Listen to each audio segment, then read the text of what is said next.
جن لوگوں نے ادب کیا ان کے مقدر جاگ اٹھے، ان لوگوں کو خداوند کریم نے دنیائی میں بخت لگائے۔ حضرت خالد بن ولید رضی اللہ تعالی عنہ،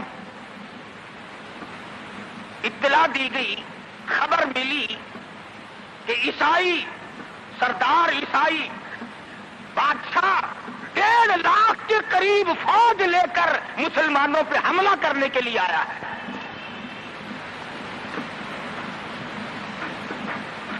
حضرت خالد بن ولید رضی اللہ تعالی عنہ کو 50-60 آدمی دیے، جاؤ بادشاہ کی فوج کا اندازہ لگا کے آؤ، تخمینہ لگا کے آؤ، اسلحہ دیکھ کے آؤ، ان کی تعداد کا اندازہ لگاؤ وہ کتنے ہیں۔ حضرت خالد بن ولید رضی اللہ تعالی عنہ چند صحابہ کرام کو ساتھ لے کر کے پہنچے۔ عیسائی بادشاہ کو پتا چلا، اس نے حضرت خالد بن ولید رضی اللہ تعالی عنہ کو بلایا اور کہنے لگا کہ دیکھو جنگ اچھی چیز نہیں ہے، ہم سے صلح کر لو، ہم سے صلح کر لو۔ حضرت خالد فرمانے لگے صلح میں دیر کیا ہے، قول لا الہ الا اللہ محمد الرسول اللہ صلی اللہ علیہ وسلم، کلمہ پڑھ، مسلمان بن جا، میرا بھائی بن جا، جنت کا حقدار بن جا، میرے نبی کا غلام بن جا، اللہ کی توحید کا ماننے والا بن جا، ابھی تمام باتوں میں صلح ہو جائے گی۔ وہ کہنے لگا بڑا جلدی کلمہ پڑھا ہے، جیسے میں اکیلا بیٹھا ہوں، تو نے میری فوج دیکھی ہے؟ 1.5-2 لاکھ فوج لے کے آیا ہوں، کھا جائے گی میری فوج تمہیں۔ کلمے پڑھا رہا ہے۔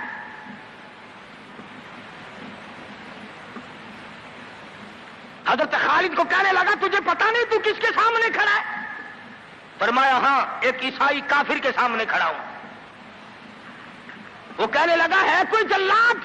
فوراً تلوار لے کر حاضر ہو گئے، کہا اس گستاخ کی گردن کاٹ مارو۔ حضرت خالد کے ساتھ 2 آدمی اور تھے، انہوں نے یہ نہیں کہا ہے جی اجی ہم تو یوں ہی بات کر رہے تھے جی، اجی آپ برہم ہو گئے، اجی حضور آپ ناراض ہو گئے۔ حضرت خالد نے یہ نہیں فرمایا کہ باہر والوں کو اطلاع کر دو، وہ 50-60 آدمی تو ہمارے ساتھ مل جائے۔ 2 ساتھیوں کو فرمایا اب ایک دوسرے کی طرف مت دیکھنا، تلوار نکال لو، انشاءاللہ حوض کوثر پہ ملاقات ہوگی۔ 3 آدمی 1.5-2 لاکھ کے مقابلے میں ٹکرا گئے، یہ نہ سوچا کہ ہوگا کیا۔ حضرت خالد بن ولید رضی اللہ تعالیٰ عنہ اور 2 ساتھی اور تمام کافروں کی فوج میں گھر گئے، جنگ شروع ہو گئی۔ ابو عبیدہ بن جراح رضی اللہ تعالیٰ عنہ کے خام میں مدنی کریم صلی اللہ علیہ وسلم تشریف لائے، فرمایا ابو عبیدہ تو سویا ہوا ہے، میرا خالد گھیرے میں آ گیا۔ گھبرا کے اٹھے، شور مچایا، لوگوں جلدی کرو پہنچو، خالد گھیرے میں ہے۔ حضرت خالد کی بیوی ام تمیم سنتی ہے، کہنے لگی نہیں مجھے یقین نہیں آتا، میرا خالد گھیرے میں آنے والا نہیں، آ ہی نہیں سکتا۔ گھر میں کھڑی ہو کر چاروں طرف نظر مارتی ہے، دیکھتی کیا ہے، وہ ٹوپی جس میں امام الانبیاء محبوب کبریا حضرت محمد مصطفیٰ صلی اللہ تعالی علیہ وسلم کے منہ مبارک رکھے ہوئے تھے، وہ بھول آئے۔ ام تمیم کہتی ہے خالد تو ضرور گھیرے میں آ گیا، تیری ٹوپی یہاں رہ گئی۔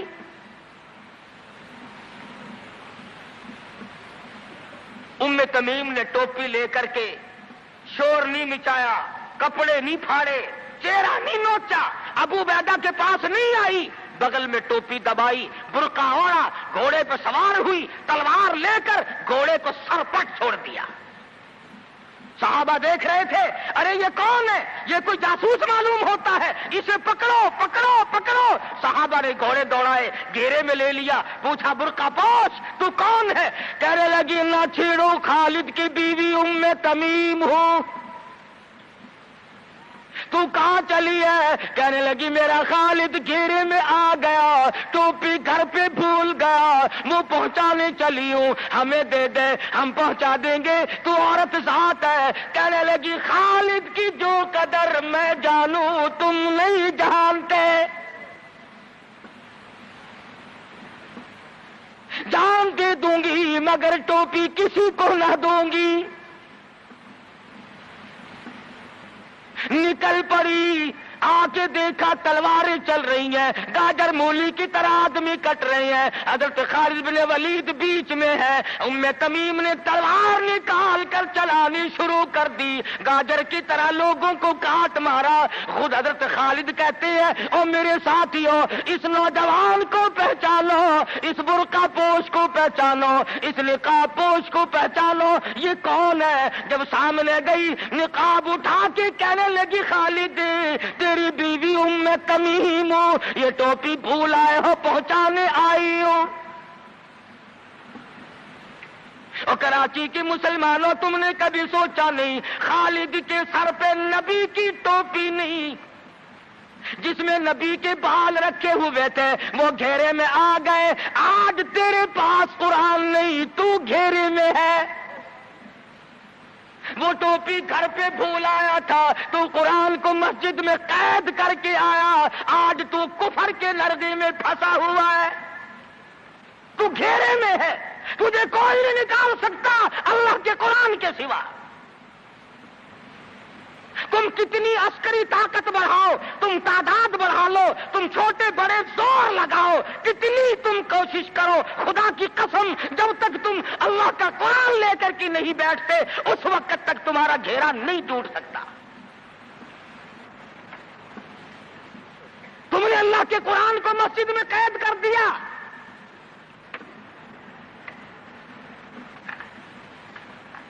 نہ اس کو ایوان صدر میں جگہ دی، نہ مارکیٹ میں جگہ دی، نہ محلے میں جگہ دی، نہ برادری میں جگہ دی، نہ خاندان میں کوئی جگہ دی۔ تمام کو اکٹھا کر لو گے، اللہ کے قرآن کو پوچھنے والا کوئی نہیں۔ کون پوچھے؟ حضرت خالد تو صرف ٹوپی بھول کر آئے تھے، ہم نے قرآن ہی بھلا دیا، نبی کی سیرت کا آئینہ بھلا دیا۔ خدا کی قسم نبی نے امانت تمہارے سپرد کی ہے، میدان حشر برپا ہوگا اور اللہ کا پیغمبر کھڑا ہو کر تم سے مطالبہ کرے گا لاؤ میری امانت کہاں ہے۔ کچھ لوگ کہیں گے اور جی ہم تو عشق کی وجہ سے ایسا کر بیٹھتے ہیں، محبت میں ہمیں پتہ ہی نہیں چلا قرآن کہاں رہ گیا، محبت میں ہمیں پتہ ہی نہیں چلا قرآن رہ کہاں گیا۔ اور تجھے کیسی محبت ہے، تجھے کیسا عشق ہے کہ تجھے آج تک پتہ نہیں چلا۔ عشق تو صحابہ کرام کو تھا۔ مدینہ منورہ ہے، اللہ پاک ہر مسلمان کو مدینہ پاک کی زیارت نصیب فرمائے۔ خدا کی قسم مدینے کی ہوا میں جو خوشبو ہے تمہاری وہ کستوری میں نہیں ہو سکتی، وہ مشک میں نہیں ہو سکتی، وہ عنبر میں نہیں ہو سکتی، وہ زعفران میں نہیں ہو سکتی۔ ارے مدینے کی ہوا میں جو خوشبو ہے جو گنبد خضرا سے ٹکرا کر آتی ہے اس ہوا میں خوشبو بھی نرالی ہے۔ صحابہ کہتے ہیں کہ جب ہم نبی صلی اللہ علیہ وسلم کو تلاش کرنے کے لیے نکلتے تو کسی سے پوچھتے نہیں پھرتے تھے، بلکہ مدینے کی ہوا بتاتی تھی ادھر آؤ ادھر آؤ، حضور ادھر تشریف لے گئے۔ مدینہ منورہ میں ایک جنگ کی تیاری فرمائی، صحابہ اکرام کا لشکر تیار فرمایا حضور اکرم صلی اللہ علیہ وسلم نے۔ جمعے کا دن ہے، صبح کا وقت ہے، لشکر کو ساتھ لے کر کے تشریف لے گئے، 2-3 میل تک رخصت فرمانے کے لیے گئے، دعا کر کے واپس آ گئے، اللہ تمہیں کامیاب فرمائے۔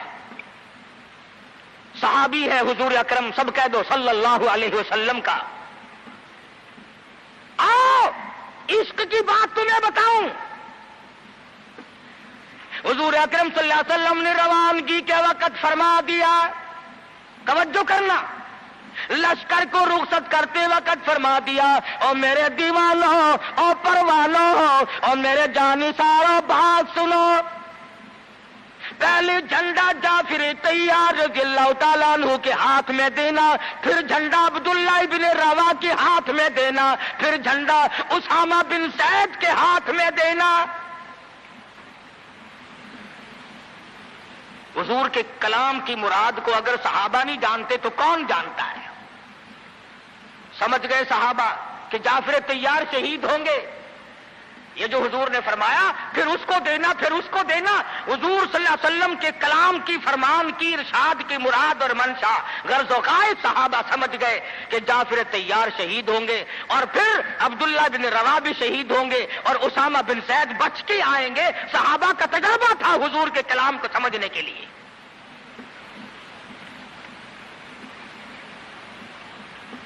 عبداللہ ابن روا رضی اللہ تعالی عنہ نے سوچا کہ تسلی تو میری ہو گئی کہ میں شہید ہوں گا، اس جنگ میں واپس نہیں آؤں گا، مگر چلو جمعے کا دن ہے، سواری میری بڑی تیز ہے، میں آخری جمعہ سرکار دو عالم صلی اللہ علیہ وسلم کے پیچھے کیوں نہ پڑھوں اور جمعہ پڑھ کے جاؤں گا، ایک مرتبہ اور اپنے آقا کا دیدار کروں گا۔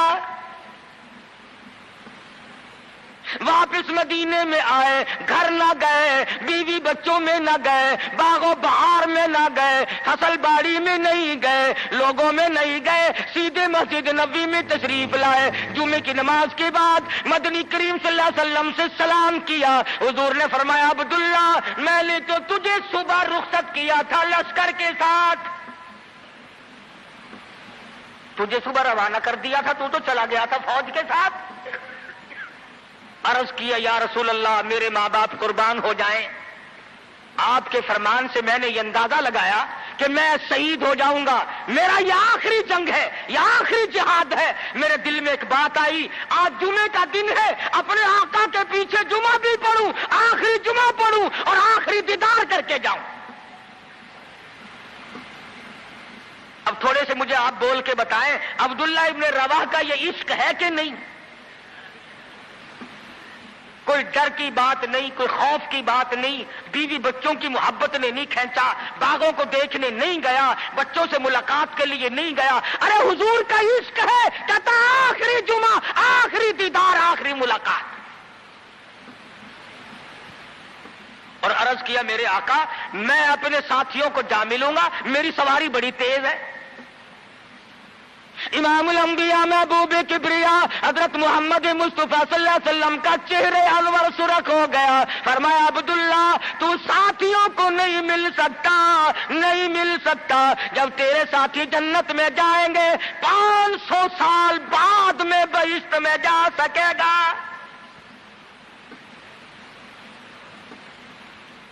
کیوں؟ اس لیے چاہے تم عشق کے تحت آئے، محبت کی وجہ سے آئے، جذبے کی وجہ سے آئے، جمعے کے لیے آئے، میرے دیدار کے لیے آئے، میری ملاقات کے لیے آئے، جب میں نے رخصت کر دیا تھا میرے حکم میں تاخیر کیوں کی؟ پتا چلا عشق بھی وہ مقبول ہے جو حضور کی غلامی کے اندر ہو۔ غلامی سے باہر جو عشق ہے وہ عشق نہیں، وہ فریب ہے، وہ دجل ہے۔ آج آپ دیکھ لیں، نام دیکھو، شکل دیکھو، نام ہوگا عاشق رسول اور شکل دیکھو تو خدا کی قسم بالکل ایسا معلوم ہوگا جیسے اندرا کا بھتیجا ہو۔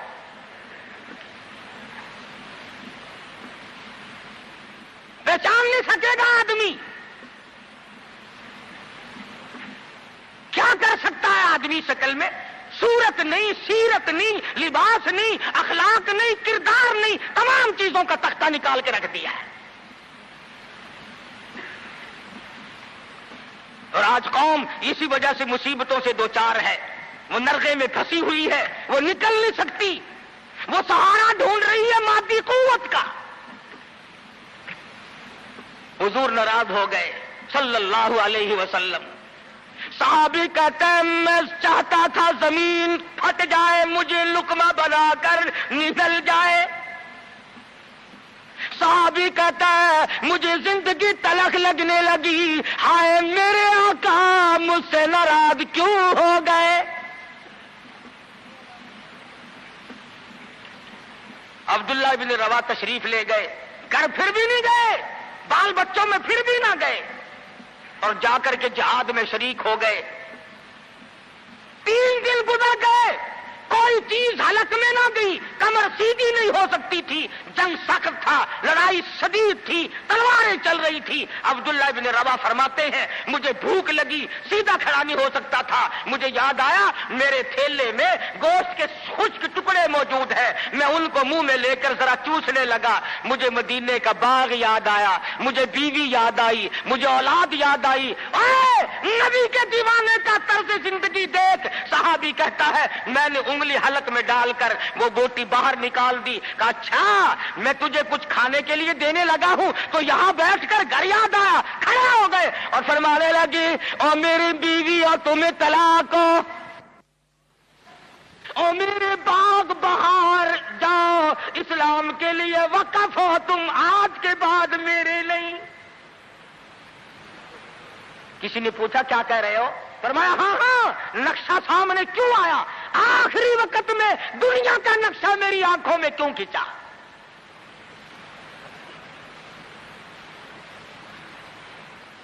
صحابی نے اپنے دل میں تصور بھی لانا اچھا نہ سمجھا، میری عاقبت خراب نہ ہو جائے، میری آخرت نہ بگڑ جائے۔ عبداللہ بن روا تلوار لے کر کھڑے ہو گئے۔ کسی نے لکھا 3 دن کا، بعض نے لکھا 5 دن کا بھوکا صحابی ٹکڑے ہو گیا۔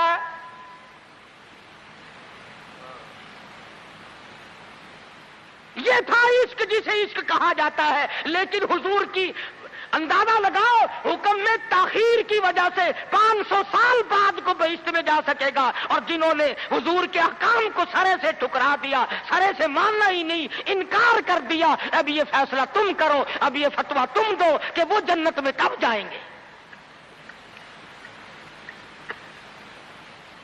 امام الانبیاء محبوب کبریا حضرت محمد مصطفیٰ صلی اللہ تعالی علیہ وسلم کے دیوانوں نے حد کر دی، پروانوں نے حد کر دی، جس صورت سے بھی ان کو لگایا گیا اسی صورت سے وہ آگے بڑھتے رہے۔ فاروق اعظم کی حکومت ہے، سب کہہ دو رضی اللہ تعالی عنہ۔ مصر کے علاقے میں کافروں نے ایک سازش بنائی، لڑکیوں کو ہار و سنگار کر کے کوٹھے پہ کھڑا کر دیا۔ پروگرام مسلمانوں کو پہلے معلوم ہو گیا کہ مسلمان فوج کے کلچر کو تباہ کرنا چاہتے ہیں، مسلمان کے اخلاق و کردار کو برباد کرنا چاہتے ہیں۔ فاروق اعظم کو خط لکھا، اور راستہ کوئی نہیں فوج کے گزرنے کا، ایک ہی راستہ ہے، اور اس راستے کو خراب کر دیا گیا، اس راستے میں کانٹے بچھا دیے گئے، حسن کی دولت بکھیر دی گئی تاکہ مسلمانوں کا دل خراب ہو۔ ارے یہ کافر کا بھی عقیدہ ہے کہ اگر مسلمان کا پاؤں پھسل گیا پھر یہ جہنم سے اڑے نہیں ٹھہرتا۔ فاروق اعظم رضی اللہ تعالیٰ عنہ نے خط کا جواب دیا اور صاف صاف لکھ دیا کوئی پریشانی کی بات نہیں، ساری فوج کو اکٹھا کر کے قرآن کی آیت سنا دو، ساری فوج کو اکٹھا کر کے قرآن سناؤ۔ چنانچہ کمانڈر نے، سپہ سالار نے فوج کو اکٹھا کیا اور قرآن کریم سنا دیا، وَقُلْ لِلْمُؤْمِنِينَ يَغُضُّوا مِنْ أَبْصَارِكُمْ وَيَحْفَظُوا فُرُوجَكُمْ ذَلِكُمْ أَزْكَىٰ لَكُمْ إِنَّ اللَّهَ خَبِيرٌ بِمَا يَصْنَعُونَ۔ مسلمانوں اپنی نظروں کی حفاظت کرو، اپنے ایمان کی حفاظت کرو۔ اگر تم کنکھی آنکھوں سے بھی دیکھو گے خدا تمہاری ساتھ ہے، وہ تمہاری تمام حرکتوں کو دیکھتا ہے۔